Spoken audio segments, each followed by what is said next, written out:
viewers, welcome to my video. Today we are talking about asset properties in DBMS. So now our first topic is transaction. What a transaction is. A transaction can be defined as a group of tasks. A single task is the minimum processing unit which cannot be divided further.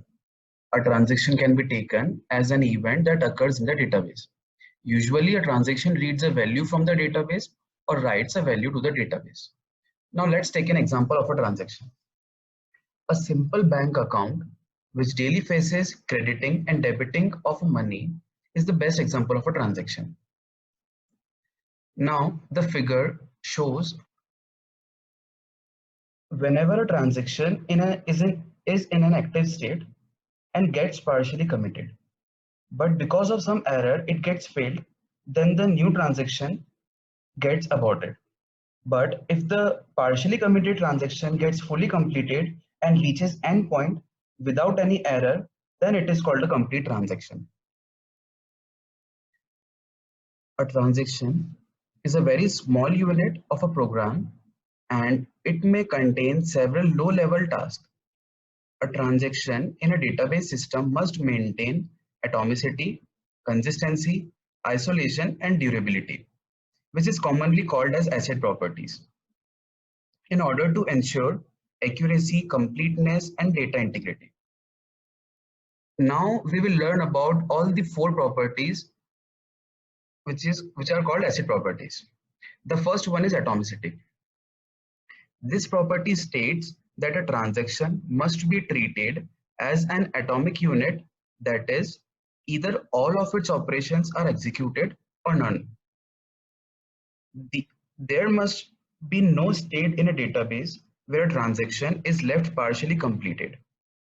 State should be defined either before the execution of transaction or after the execution. Let's learn atomicity with an example. Suppose Bob's account has a balance of $400 and Gracie's account has $700. Bob is transferring $100 to Gracie's account. This is a transaction that has two operations: debiting of $100 from Bob's account and crediting of $100 to Gracie's account. Let's assume a transaction A got successful while B get failed. In this case, Bob's account balance would be $300 while Gracie's account would be having $700 instead of $800. This is unacceptable in a banking system. Now our next topic is a consistency. The database must remain in a consistent state after any transaction. No transaction should have any adverse effect on the data residing in the database. If the database was in a consistent state before the execution of a transaction, it must remain consistent after the execution of the transaction as well. The database has to be in a consistent state after any transaction. No transaction should have any adverse effect on the data stored in the database. Now let's learn consistency with an example. Bob's account is having balance of $400 and he is transferring 100 to Gracie's account and Tom's account both. So we have two transactions here. Assuming transaction run concurrently and both the transactions read $400 balance. In that case, the final balance of Bob's account would be 300 instead of 200, which is basically called inconsistency and not acceptable in a transaction. Our third topic is isolation.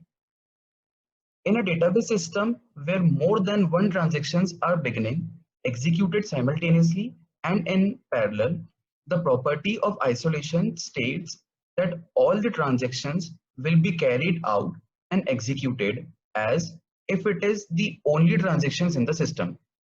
No transaction will affect the existence of any other transaction. For each pair of transaction, there has to be one transaction that should start executing only when the other finished. Our last topic is durability. The database should be durable enough to hold all its latest updates even if the system fails. If a transaction updates a chunk of data in a database and commits, then the database will hold the modified data. if a transaction commits, but the system fails before the data could be written on the disk, then that data will be updated once the system spring back into action. So thank you for watching this video.